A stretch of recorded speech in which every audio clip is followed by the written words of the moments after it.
ओम शांति। आज बाबा के 11/11/2020 के साकार मधुर महावाक्य हैं।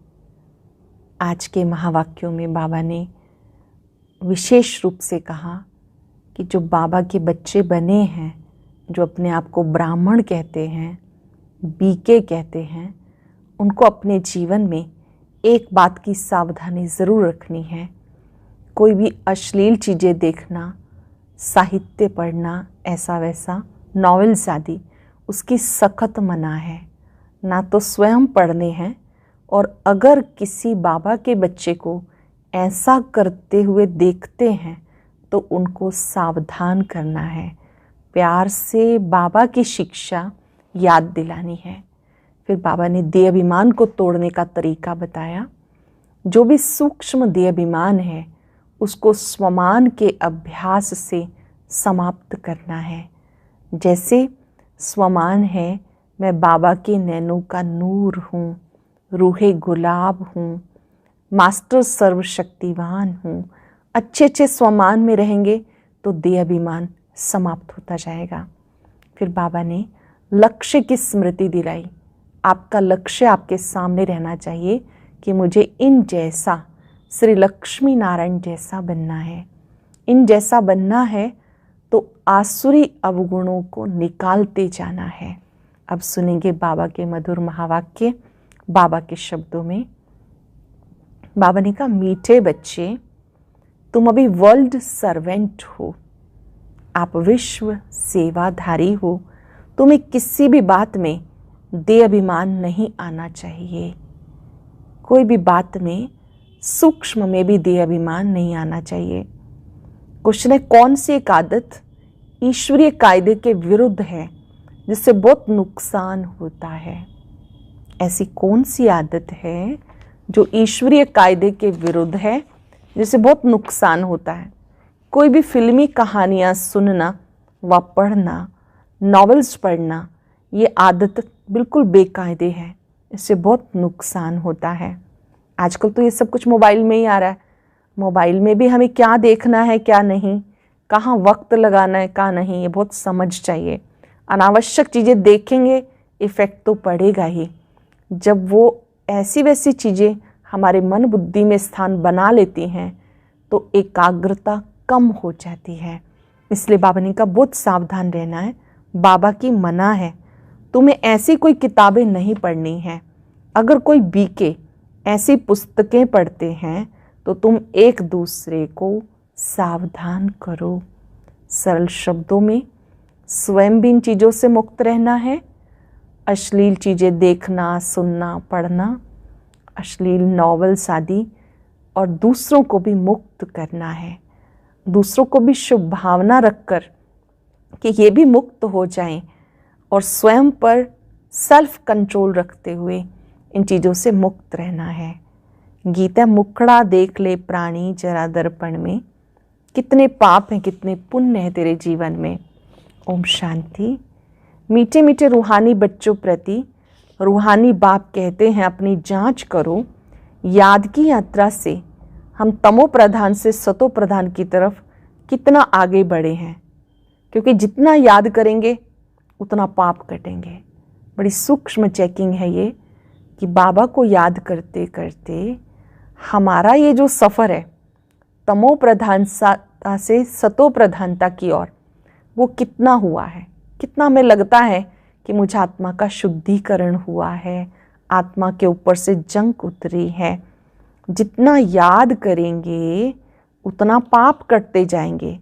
अब ये अक्षर कहीं कोई शास्त्र आदि में लिखे हुए हैं, क्योंकि जिसने धर्म स्थापन किया, उसने जो समझाया उसके शास्त्र बने हुए हैं, जो फिर बैठ पढ़ते हैं, पुस्तक की पूजा करते हैं।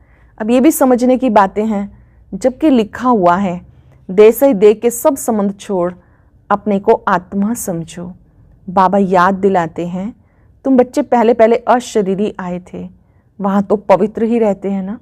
मूल वतन में बिना देह के थे, आत्मा पवित्र थी। मुक्ति जीवन मुक्ति में पतित आत्मा कोई जा नहीं सकती। वो है निराकारी निर्विकारी दुनिया। मूल वतन क्या है? निराकारी निर्विकारी दुनिया। इसको कहते हैं साकारी विकारी दुनिया।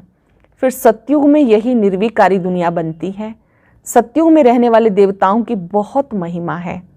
अब बच्चों को समझाया जाता, अच्छी रीति धारण कर औरों को समझाओ। तुम आत्माएं जहाँ से आई हो पवित्र आई हो, जहाँ से आए हो पवित्र आए हो, फिर यहाँ आकर अपवित्र जरूर होना है। सतयुग को निर्विकारी दुनिया कहा जाता है। अब तुम पतित पावन बाप को याद करते हो। बाप खुद कहते हैं, ब्रह्मा के चित्र पर ही मूंझते हैं कि दादा को क्यों बिठाया, समझाना चाहिए ये तो भागीरथ है।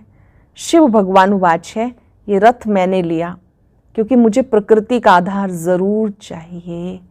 बाबा कहते मैंने इस रथ का आधार लिया ब्रह्मा तन का, क्योंकि मुझे ज्ञान सुनाने के लिए आधार चाहिए, नहीं तो मैं पतित से पावन कैसे बनाऊं। रोज पढ़ाना भी जरूर है। अब बाप तुम बच्चों को कहते, अपने को आत्मा समझ मुझ बाप को याद करो। खुद को आत्मा निश्चय करो, एक बाप को याद करो। सब आत्माओं को अपने बाप को याद करना है। सभी आत्माओं ने एक शिव बाबा को याद करना है। जब किसी को समझाते हो तो बोलो, बाबा कहते तुम अशरीरी आए थे, तुम्हें अशरीरी बन के जाना है। वहाँ से पवित्र आत्मा आती है। भले कल कोई आते तो भी पवित्र हैं, फिर उनकी महिमा जरूर होती है। सन्यासी उदासी गृहस्थी जिनका नाम होता है, जरूर उनका ये पहला जन्म है। उनको आना ही है धर्म स्थापन करने के लिए। जैसे बाबा गुरु नानक के लिए समझाते, अब गुरु अक्षर भी कहना पड़ता, क्योंकि नानक नाम बहुतों के हैं। जब किसी की महिमा की जाती है तो उस मतलब से कहा जाता है, ना कहें तो अच्छा नहीं। वास्तव में बच्चों को समझाया, गुरु कोई भी नहीं सिवाय एक के। सभी गुरुओं का गुरु एक है, सतगुरु एक है, जिसके नाम पर ही गाते हैं सतगुरु अकाल। वो अकाल मूरत है। क्या होता है अकाल मूरत? जिसे काल न खाए, वो है आत्मा। तब ये कहानियाँ आदि बैठ बनाई। फिल्मी कहानियों की किताब, नॉवेल्स आदि भी बहुत पढ़ते हैं। बाबा बच्चों को खबरदार करते हैं, कभी कोई नॉवेल्स आदि नहीं पढ़ना। कोई कोई की आदत होती है, यहाँ तुम सौभाग्यशाली बनते हो। कोई BK नॉवेल्स पढ़ते हैं, इसलिए बाबा सब बच्चों को कहते, कभी भी किसको नॉवेल पढ़ता हुआ देखो तो झट उठा के फाड़ दो। इसमें डरना नहीं, हमें कोई श्राप ना दे दे, गुस्सा ना हो जाए, ऐसी कोई बात नहीं। तुम्हारा काम है एक दो को सावधान करना, एक दूसरे को सावधान करके उनको आगे बढ़ाना, ये आपका कार्य है। फिल्म की कहानियाँ सुनना या पढ़ना बेकायदे हैं। बेकायदे कोई चलन है तो झट रिपोर्ट कर देनी चाहिए। आपस में बाबा कहते जब देखते हो कोई बाबा का बच्चा ऐसा कर रहा है, तो जो हमारे निमित्त है उनको बता देना चाहिए कि ये आत्मा ऐसा ऐसा कर रही है। फैलाना नहीं, किसी की कमी कमजोरी को यहाँ वहाँ नहीं कहना, लेकिन जहाँ उसका निदान हो सकता है, समाधान हो सकता है, सुधार हो सकता है, वहाँ अवश्य बताना है, ताकि उनको सावधानी मिल सके। बाबा कहते झट रिपोर्ट करनी चाहिए, नहीं तो सुधरेंगे कैसे, अपना ही नुकसान करते रहेंगे। खुद में योग बल नहीं होगा तो यहाँ क्या बैठ सिखाएंगे। बाबा की मना है, अगर फिर ऐसा कोई काम करेंगे तो दिल अंदर खाती रहेगी, अपना नुकसान होगा। इसलिए कोई भी अवगुण देखते हो तो लिखना चाहिए। किसी की ऐसी कोई चीज़ देखते हैं तो बाबा को निमित्त को बतानी चाहिए। कोई बेकायदे चलन तो नहीं चलते हैं, क्योंकि ब्राह्मण इस समय सर्वेंट हैं। बाबा भी कहते हैं बच्चे नमस्ते, ब्राह्मण इस समय सेवाधारी हैं। बाबा भी बच्चों को कहते हैं बच्चे नमस्ते, अर्थ सहित समझाते हैं। बच्चियां पढ़ाने वाली जो हैं उनमें देहाभिमान नहीं आना चाहिए। टीचर भी स्टूडेंट का सर्वेंट होता है ना। गवर्नर आदि भी चिट्ठी लिखते हैं, नीचे सही करेंगे आई एम ओबीडियंट सर्वेंट, बिल्कुल सम्मुख नाम लिखेंगे। बाकी क्लर्क लिखेगा अपने हाथ से, कभी अपनी बढ़ाई नहीं लिखेंगे। आजकल गुरु अपने आप को आपे ही श्री श्री लिख देते हैं। यहाँ कोई भी ऐसा है नहीं श्री फलाना लिख देते हैं। वास्तव में ऐसे भी लिखना नहीं चाहिए। बाबा कहते श्री माना श्रेष्ठ, हर एक अपने नाम के आगे श्री लगा रहे हैं। अब श्री तो कोई है ही नहीं, पाप कर्म ही कर रहे हैं। तो बाबा कहते ये श्री श्री का अक्षर भी किसी को पता नहीं। ना फीमेल श्रीमती लिख सकती है। श्रीमत तब मिले जब श्री श्री स्वयं आकर मत दे। श्रीमत भी तब मिले जब श्रेष्ठ बनाने वाला बाबा श्रीमत देते हैं। तुम समझा सकते हो, जरूर कोई के मत से देवता बने हैं ना। भारत में किसी को भी पता नहीं इतना उच्च विश्व के मालिक कैसे बने। तुम्हें नशा रहना चाहिए। ये एम ऑब्जेक्ट का चित्र सदैव छाती से लगा होना चाहिए। ये बाबा कहते जो आपका एम ऑब्जेक्ट है श्री लक्ष्मी नारायण बनना, ये बाबा कहते हमेशा अपने पास बैज जरूर होना चाहिए। जिन्हें मिला हुआ है लगा के रखेंगे, नहीं मिला है तो प्राप्त करने योग्य बनना है। अपने समीप सेंटर पर जाकर पूछना है कि क्या क्या करना होता है इसके लिए। वो नियम धारणाएं अपनाकर बैज प्राप्त करना है। ये बैज हम सबको हमारे लक्ष्य की स्मृति दिलाता है। जब तक हम नियम पालन ना करें तब तक नहीं लगाना है। प्रयासरत रहना है कि जो जो कुछ करना पड़े हम करने के लिए तैयार हैं।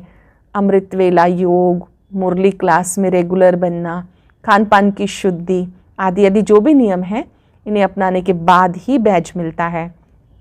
जब तक बैज मिले तब तक हम अपने घर में चित्र लेकर रख सकते हैं और वहाँ रखें श्री लक्ष्मी नारायण का चित्र, जहाँ हम अधिक बार देख सकते हैं। उन्हें देखकर याद करें, मुझे ऐसा बनना है। ये दिव्य कुल की आत्माएं श्री लक्ष्मी नारायण कैसे धैर्यवत हैं, हर्षित मुख हैं, ऐसा मुझे बनना है। बाबा कहते ये एम ऑब्जेक्ट का चित्र तो सदा अपने पास होना चाहिए। किसी को भी बताओ भगवान मुझे पढ़ाते हैं, जिससे हम विश्व का महाराजा बनते हैं। बाबा आए हैं इस राज्य की स्थापना करने। पुरानी दुनिया का विनाश सामने खड़ा है। तुम छोटी छोटी बच्चियां तोतली भाषा में किसी को भी समझा सकती हो। बड़े बड़े सम्मेलन होते हैं, उनमें तुमको बुलाते हैं। ये चित्र तुम ले जाओ और बैठकर समझाओ। भारत में फिर से इनका राज्य स्थापन हो रहा है। कहीं भी भरी सभा में समझा सकते हो। सारा दिन सर्विस का नशा रहना चाहिए।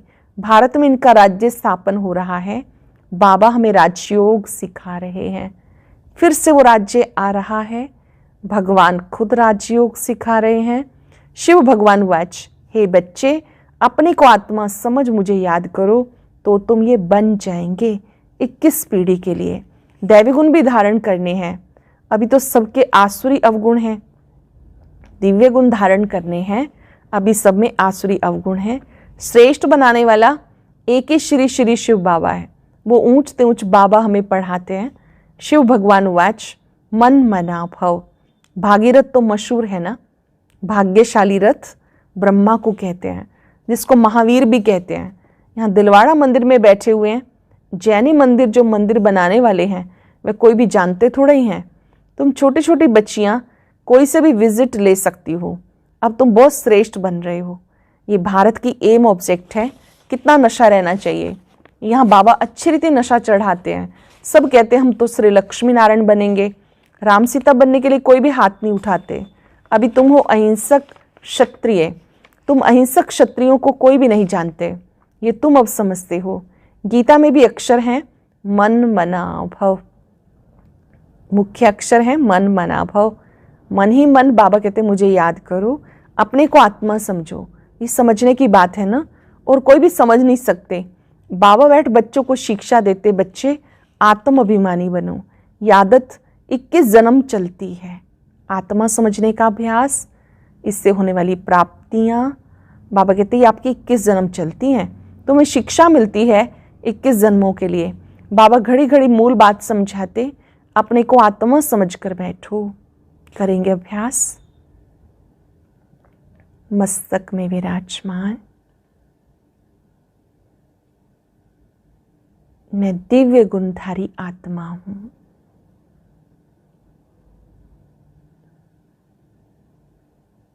पवित्र शक्ति हूं, जिसका प्रकाश दूर दूर तक फैल रहा है।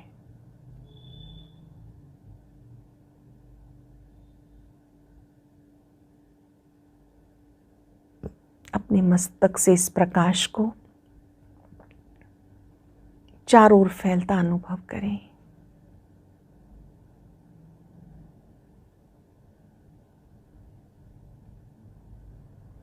बाबा ने कहा ये प्रैक्टिस बार बार करो। परमात्मा बाप हम आत्माओं को समझाते हैं। तुम घड़ी घड़ी देहाभिमान में आ जाते हो, फिर घर बार याद आ जाता है। ये होता है। भक्ति में भी भक्ति करते करते बुद्धि और तरफ चली जाती है।